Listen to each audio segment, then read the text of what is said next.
Bonjour et bienvenue dans l'année 2023. J'ai envie de partager avec toi l'énergie de cette année qui arrive.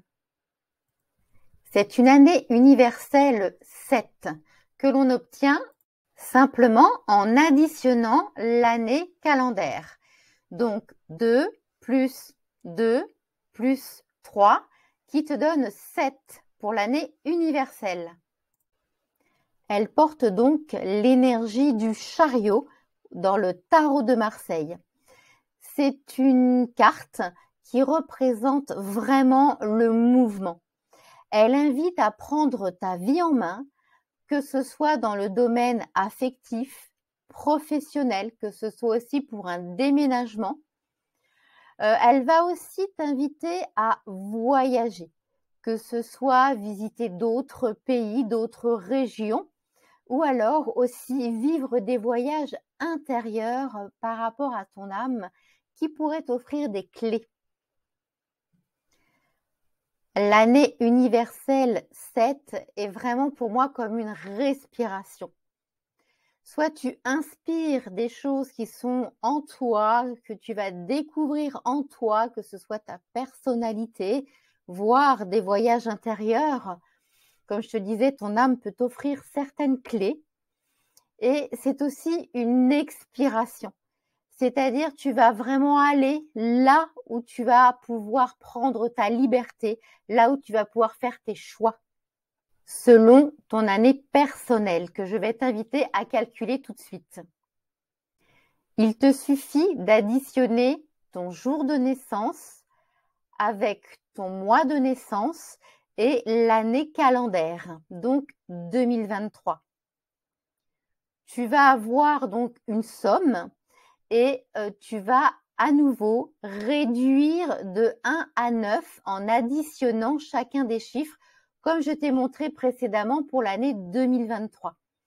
Donc, en additionnant ton jour, ton mois et l'année calendaire qui est 2023, tu vas avoir ton année personnelle. Une année 7 invite une année personnelle 1 qui porte l'énergie du battleur à commencer quelque chose auquel tu penses depuis un moment.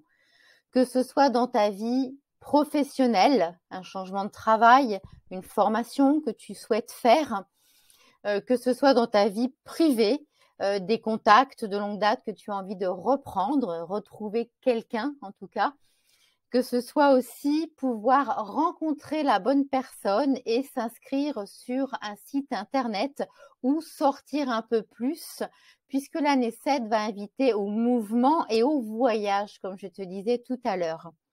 D'un point de vue spirituel, le battleur peut être tenté de pouvoir découvrir son côté spirituel.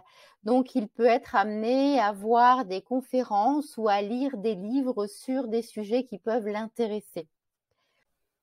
Une année 7 invite une année personnelle 2 qui porte l'énergie de la papesse au niveau du tarot à vraiment faire le point là où tu en es.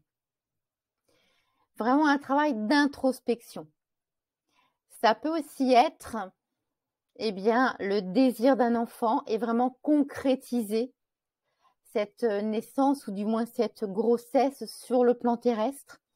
Ça peut aussi apprendre des sciences occultes comme le tarot, comme les annales akashiques, faire des formations aussi sur son féminin sacré pour être vraiment connecté à sa partie féminine, mais l'archétype de la sagesse.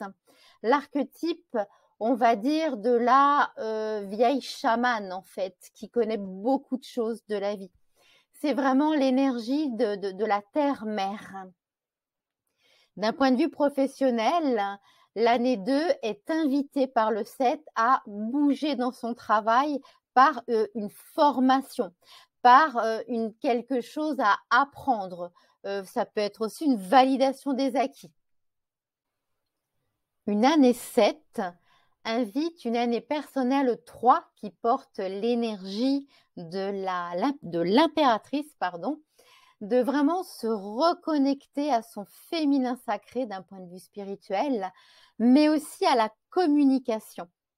Par rapport au travail, des changements peuvent être améliorés par rapport à la communication, par rapport au poste, par rapport au relationnel que tu entretiens avec tes collègues ou avec ta hiérarchie.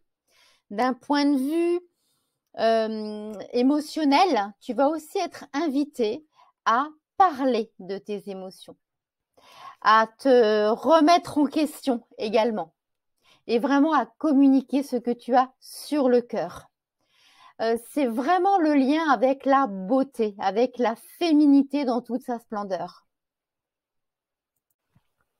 Une année 7 invite une année personnelle 4 qui porte l'énergie de l'empereur à se structurer au niveau du travail, soit trouver vraiment le travail idéal, soit se stabiliser. Si toutefois tu es en intérim, tu peux vouloir cette année décrocher un CDI, donc un contrat à durée indéterminée. Tu peux aussi, si c'est ton projet, pouvoir concrétiser une auto-entreprise.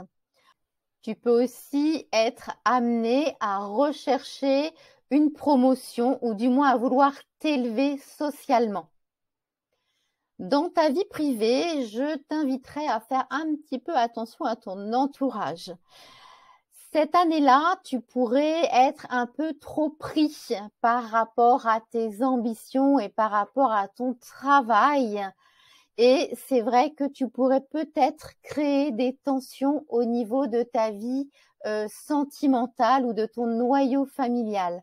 Donc, je t'invite vraiment à y être vigilant pour garder un joli mouvement et un beau voyage en cette année 2007.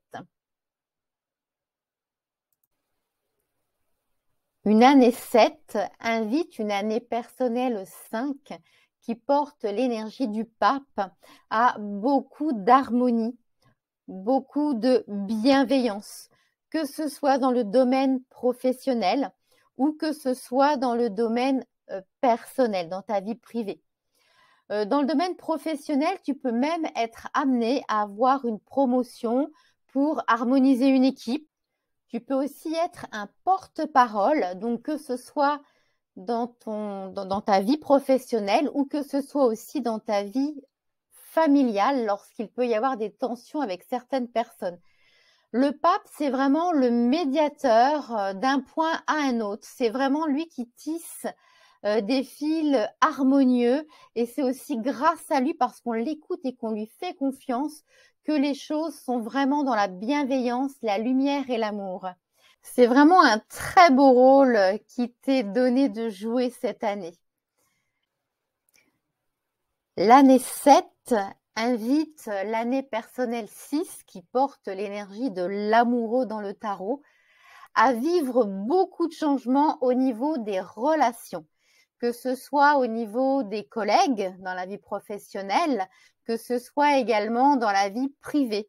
Pour moi, il y aurait de nouvelles amitiés, de nouvelles synergies, de nouvelles collaborations. C'est aussi une année qui est empreinte à la convivialité, à la joie de vivre.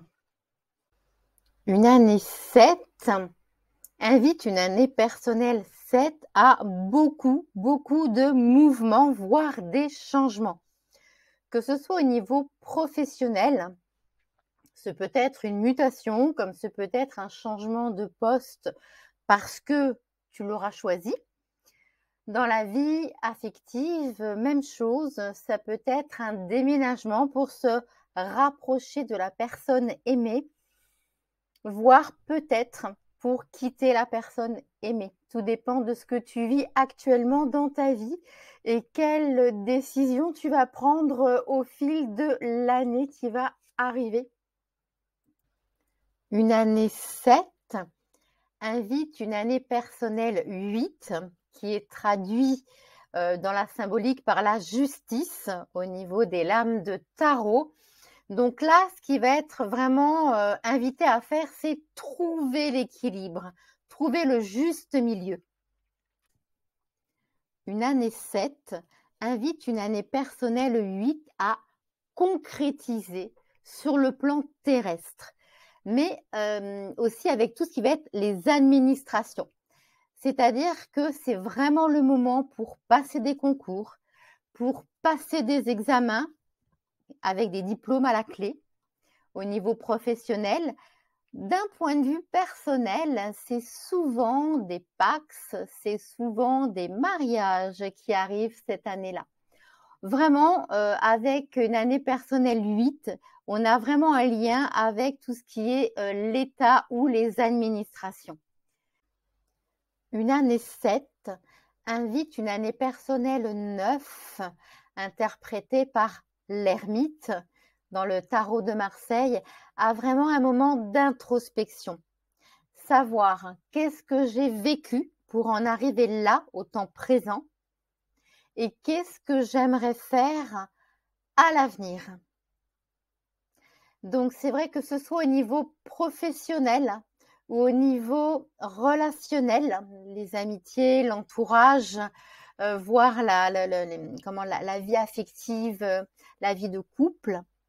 C'est vraiment une année où tu vas être spectateur, où tu vas vraiment essayer de trouver des solutions en toi pour améliorer, par exemple, des problématiques récurrentes qui se présentent, des situations qui se présentent avec différentes personnes, mais qui, à la clé, sont toujours les mêmes situations. L'ermite va t'inviter par rapport à la spiritualité de te libérer des anciens schémas que tu as pu vivre, des fausses idées, parce que parfois on vit des traumatismes émotionnellement, on a l'impression que voilà, on se défend en agissant de telle et telle façon pour se protéger, et finalement ce ne sont pas forcément de bonnes clés. Donc là, l'ermite va vraiment t'inviter à te libérer de ton passé, te libérer aussi de ton transgénérationnel, parce que tu peux avoir aussi une vie similaire à des ancêtres, notamment si tu as le prénom de l'un de tes grands-parents, parents, oncles. Tout ça peut avoir un impact sur ta vie actuelle. J'espère que ce podcast t'a plu et que j'ai pu t'apporter de la lumière et du réconfort par rapport à des décisions que tu souhaitais prendre pour cette année. Je te souhaite une merveilleuse année pétillante d'amour et de bonheur. Mais surtout, prends bien soin de toi et de ta santé, car avec la santé, on peut tout faire. Si tu as aimé, n'hésite pas à partager cette vidéo et voire à liker et laisser un commentaire. Quels sont tes projets à toi, tes déterminations pour l'année 2023 que l'on commence actuellement? Je te fais plein de bisous, à très bientôt.